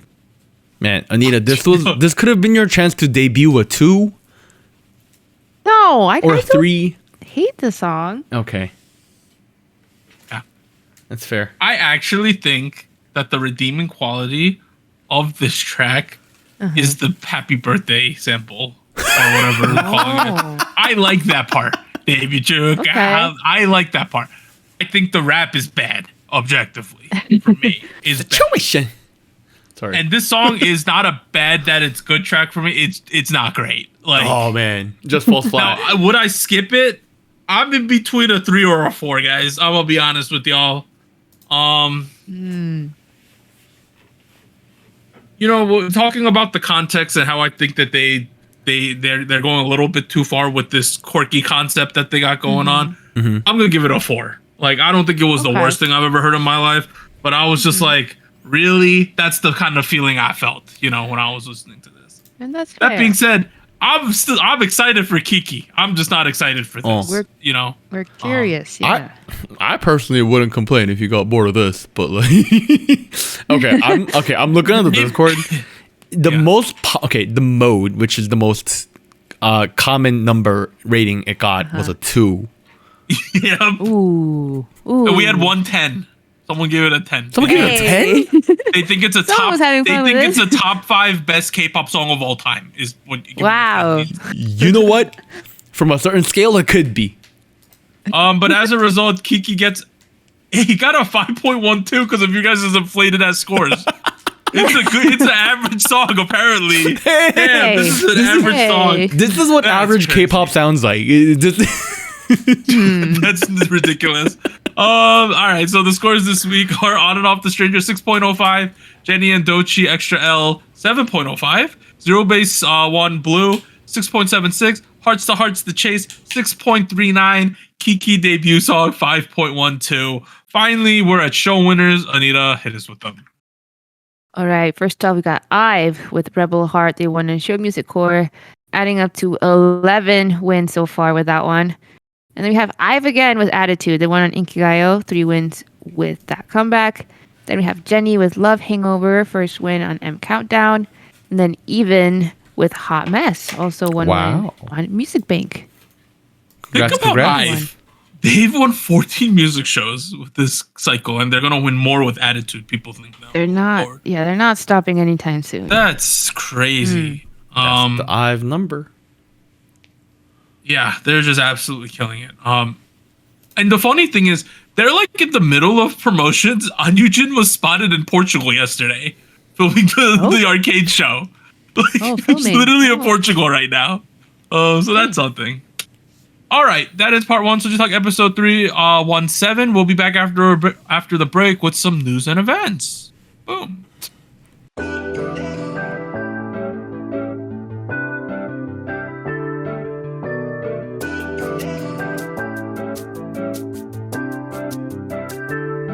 Hello, SojuTalk Nation. This is Anita here with a quick PSA.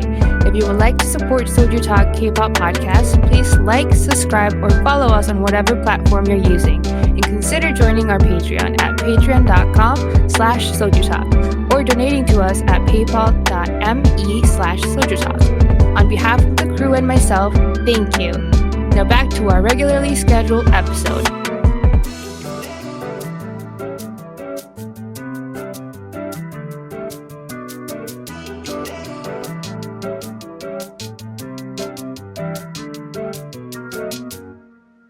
All right, we are back at it with part 2 of SojuTalk episode 317.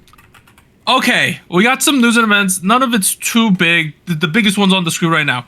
China, it's not that they think this is going to happen. China may be lifting its Korean content ban after THAAD. So you're probably, if you're a new head in K-pop, if you haven't been around since like 2016, 2017, you probably have no idea what I'm talking about. Why is China involved in K-pop?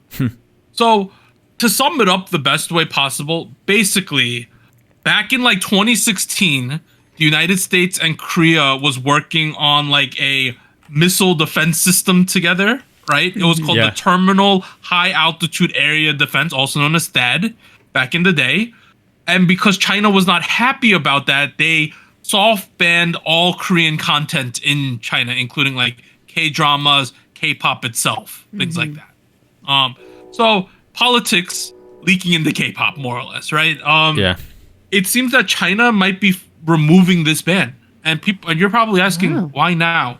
Well, to not get too political, there's an angry orange man in the White House right now, and it seems like the world, including Asia, realizes, I don't know what this guy's gonna do, right? So it seems like China thinks strategically we should become buddies with Korea a little bit more in case the orange man starts to impose tariffs like he's trying to do on the rest of the world. That's what it seems like this is. He's already outright said that he's going to impose tariffs on Korea. So yeah, so that's what this seems to be in response to. On a K-pop scale, this is a big deal. I know it's hard to imagine what kind of impact this has as a whole, but basically, you know how like the Chinese fan clubs, they buy albums in bulk in Korea and then they ship them to China. They cannot buy it directly in China. It's things like that. Like there's not many concerts ever in China of K-pop artists, right? All these types of things. And honestly, you know, Korea's a big market for K-pop, obviously, but opening up China again means people could probably make a ton of money, honestly. Yep. People also say the timing of this is interesting because you know how New Jeans is trying to do things in like Hong Kong potentially. If China opens up, New Jeans all of a sudden has a huge market that's not Korea to make money as well. I saw people talking about that too. That could be interesting. We'll have to see. This isn't the first time China has said something along the lines of we're going to open up culturally and domestically open up the cultural importation system a little bit. Obviously, this isn't limited to pop culture, or you know, this goes beyond that for a little bit. But I don't know. We'll see. We'll have to see how this goes. It means that they may intend to lift restrictions on the distribution of Korean content, including dramas, movies, games, and K-pop performances, and more. Yeah. At the moment, there isn't a legal way for Chinese netizens to consume a lot of the K-media that you and I have access to. I don't even know if they can listen to our podcast to begin with, if I'm completely honest, because we make Western media.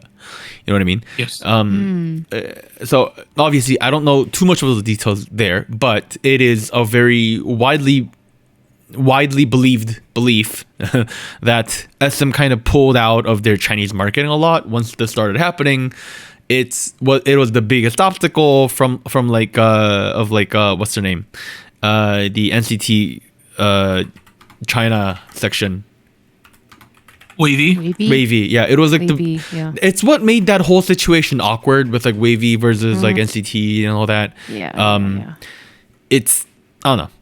It'll if it goes through, it'll breathe a lot of fresh money into, some K-pop. But it's also worth noting that China has their own financial and economical hardships at the moment. So their bubble has bursted. The real estate bubble.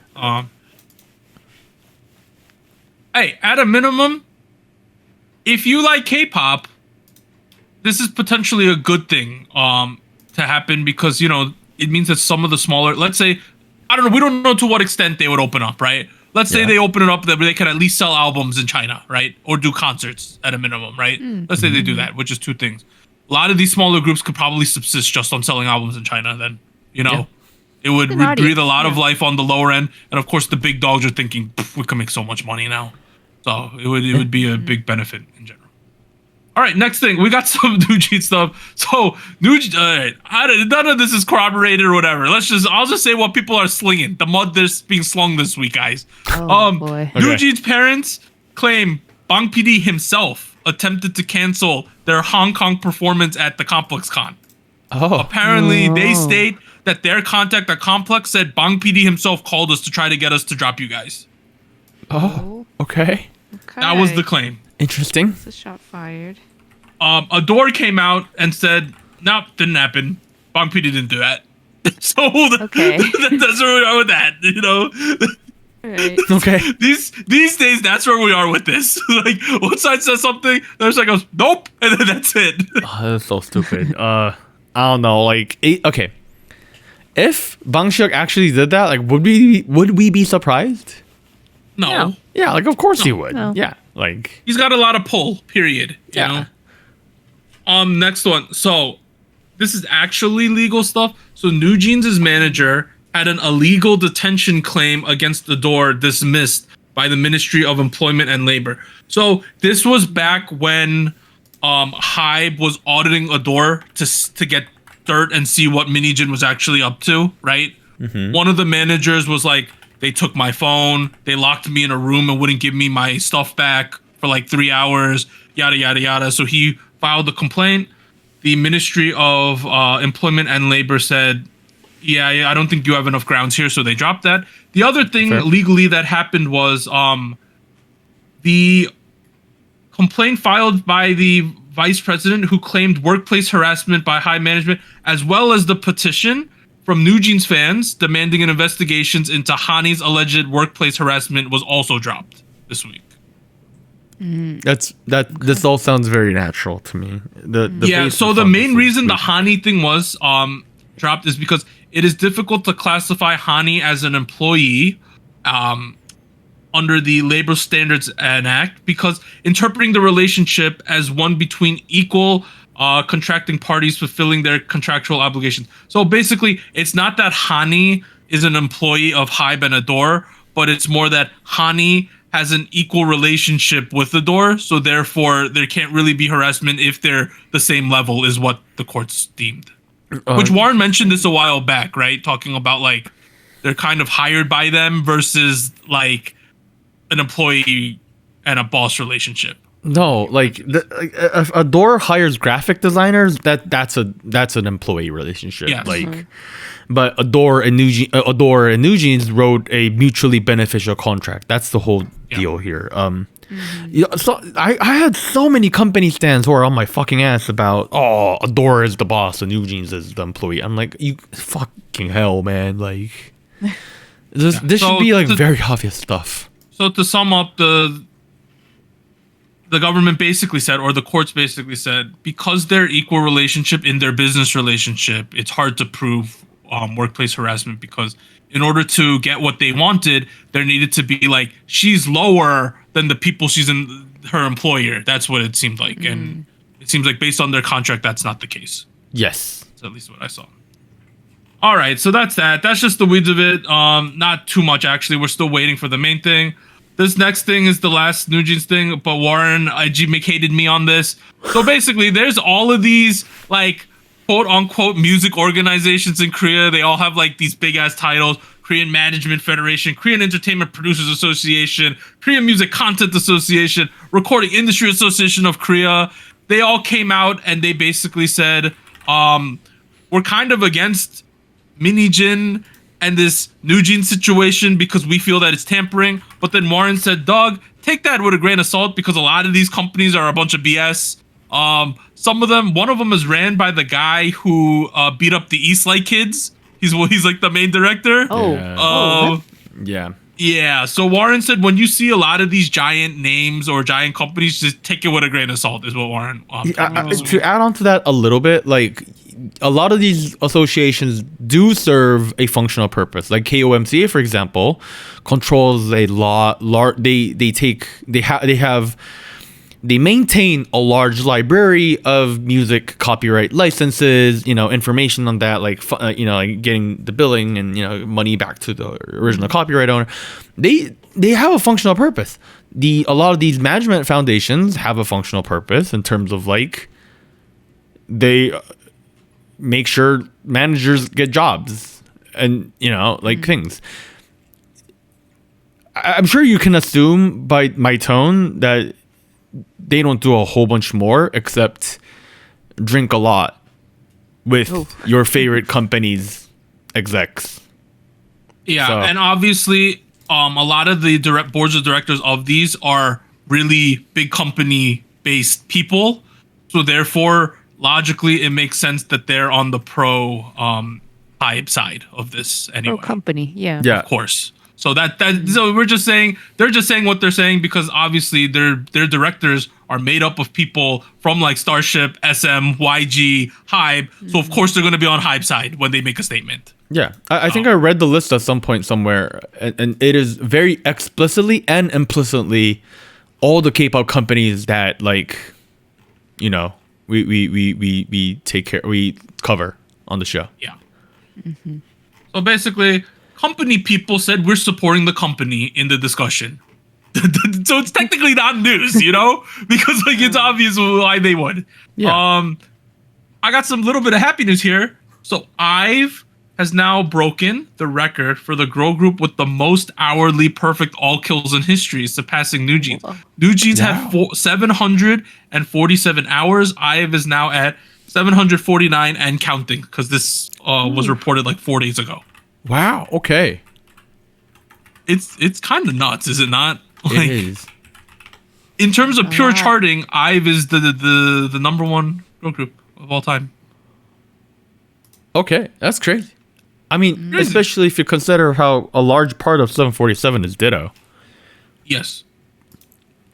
All right, let's go next. Speaking of one of these large Korean companies, so Rose has withdrawn from the KOMCA, the Korean Music Copyright Association, the first Korean artist since Doechii in 2002 to do so.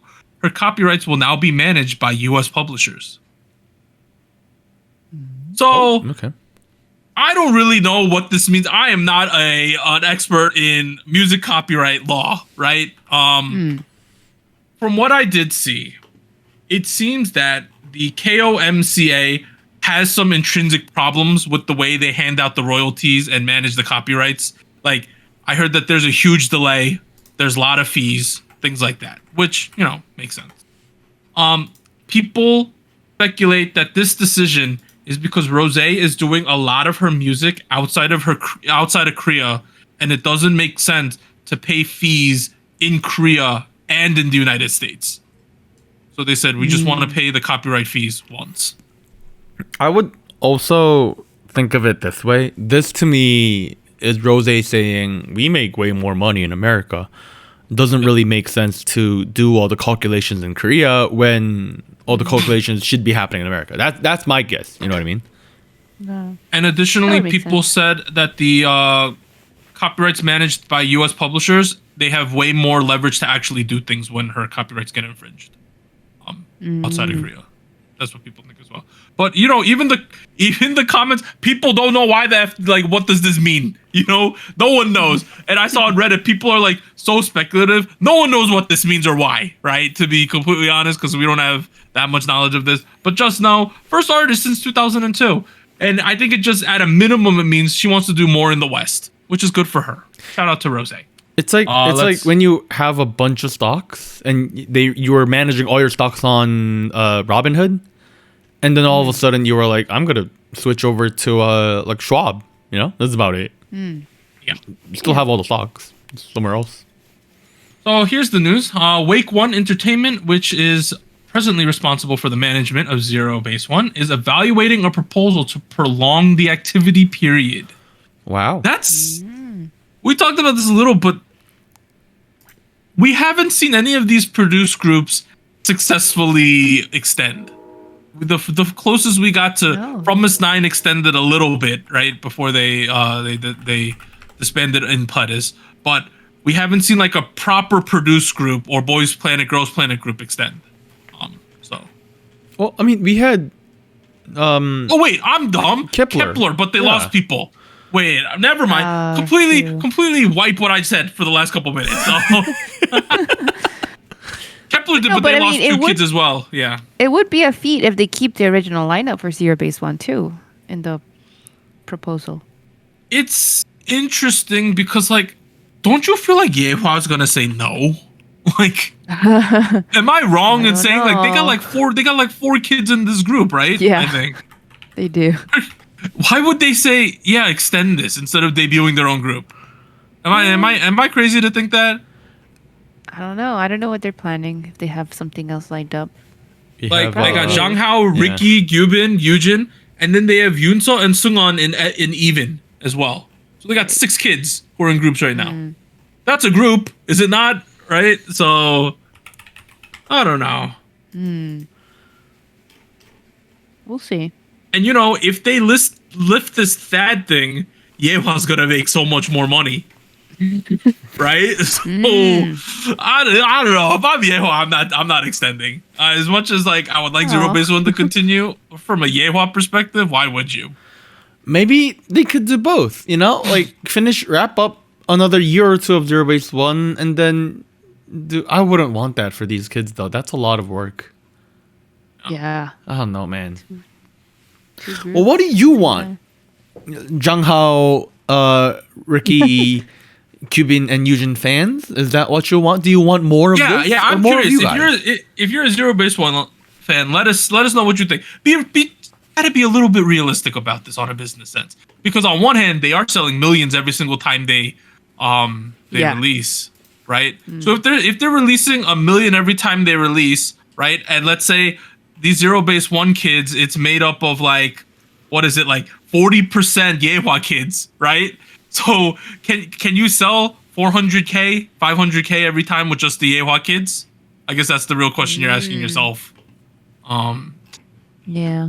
I bet you they could, though, to be complete. Let's keep going. Ryan Tedder and Hybe will train up and form a new global boy group.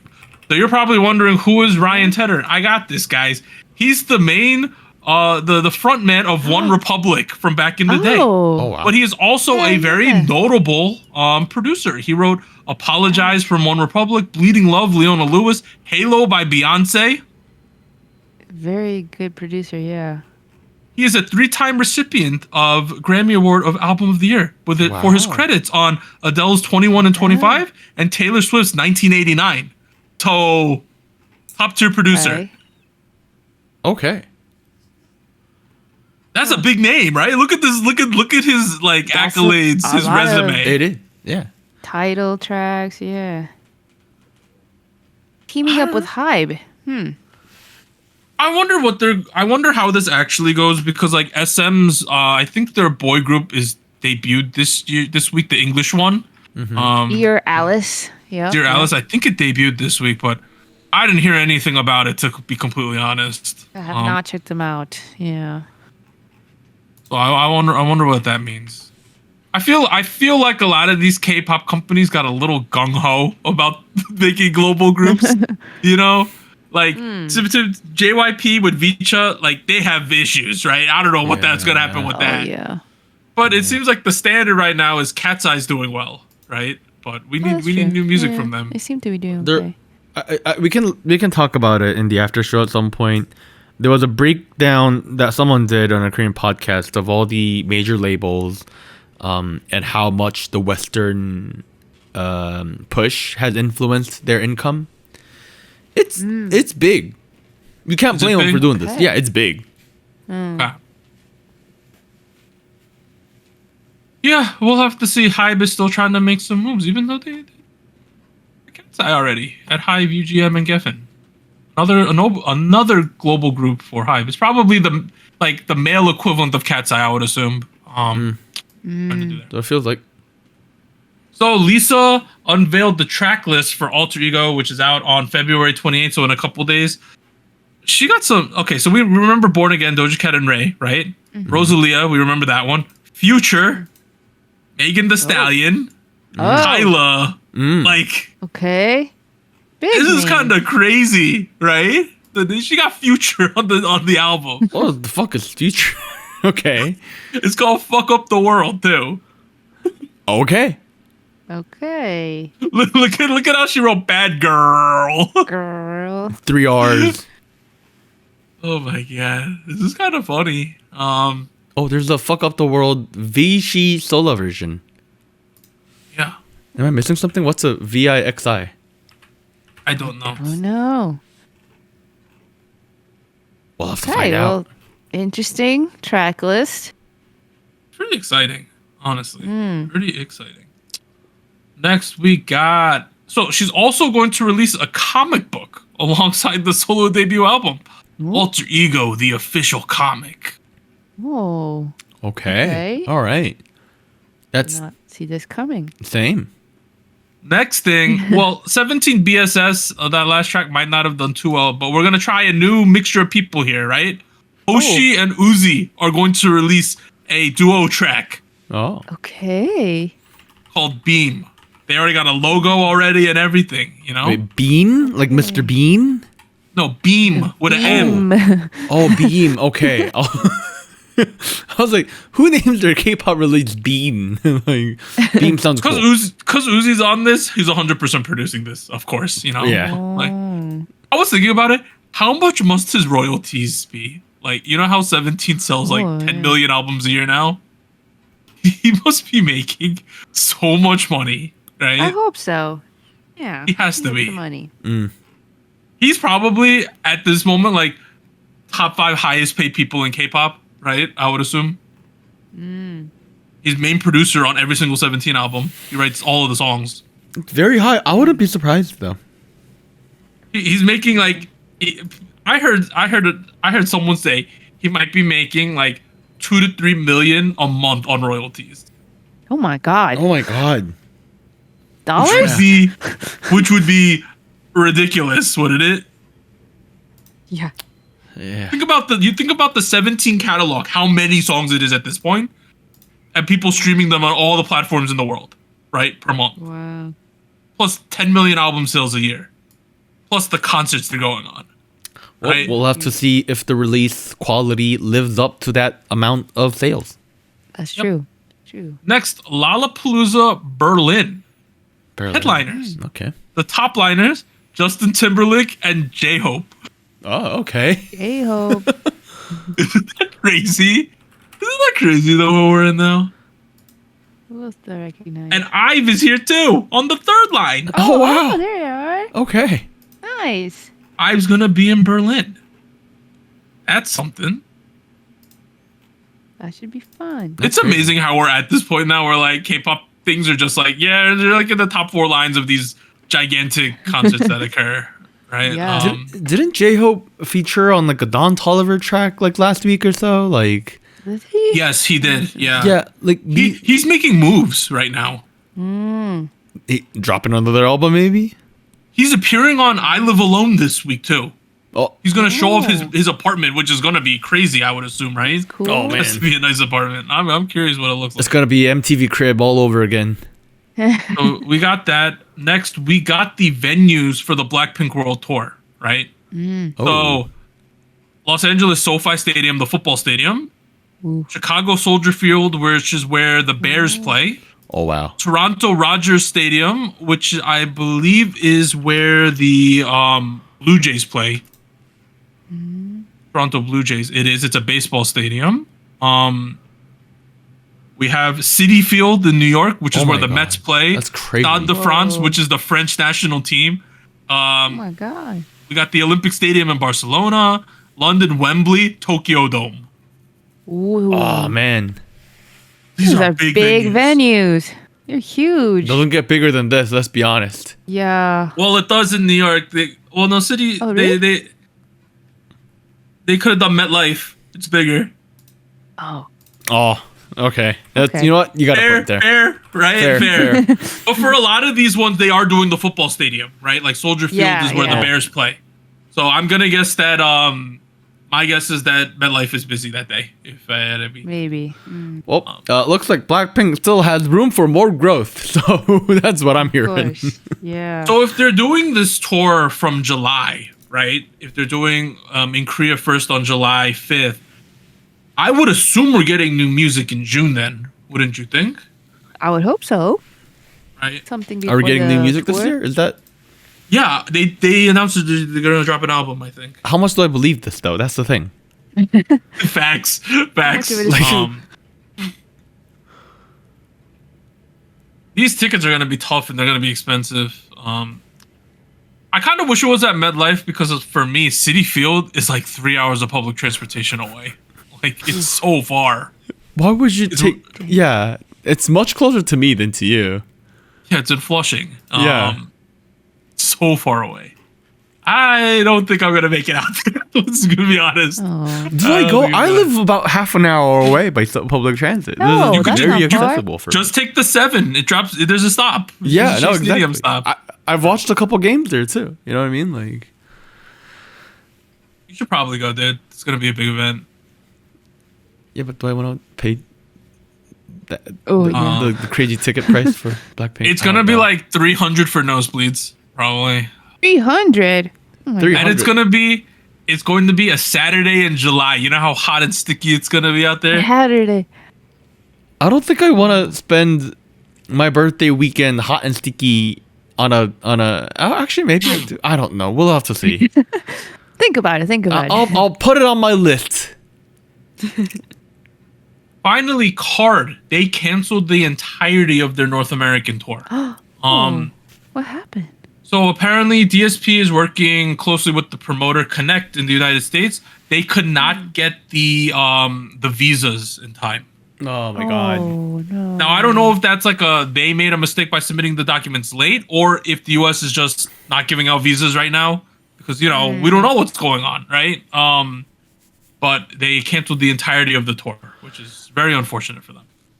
It's impossible to look at it without the context of what's going on the news right now, and like I have Korean friends who live here of various political backgrounds and like various leanings, and the shared sentiment across the room right now is that for people who have something that is less than stable of a legal status, and for anybody that was applying for anything, like everyone's getting denied with shit left and right. I obviously don't have the names to I don't have the numbers to back that up. I'm not saying that is what is happening factually. It's just that within my personal network, that's the sentiment. So while I'm looking at this, I'm looking at it through the lens of shit. That's the climate we're in. This is what's gonna be like for the next Yeah, hopefully this is an outlier and not the norm, going forward. But we'll find out. We're gonna find out real soon because summer is when a lot of these groups tour. So we'll see. All right, that's all the news. We covered 5 songs this week. Next week, at a minimum, we have the G-Dragon song and the Lisa album are dropping. So we should get at least those 2 at a minimum. Bare minimum. Sounds good. Did you guys check out the GD track yet? I have not. Not yet. I was waiting till after this podcast. It's got Anderson .Paak in it. Damn. I'll save the conversation for it. We'll get there. Okay, all right. Yeah, there was a lot of discussion on our server. I was seeing people talking about it. I wouldn't blame them. All right, this has been SojuTalk, your weekly shot of K-pop. I'm Doug. I'd like to thank Warren and Anita for joining me this week. We'll see you guys next time, everyone. Bye. Bye-bye. Bye-bye. And here's an extra special shout out to all of our Fiesta Patreons on patreon.com.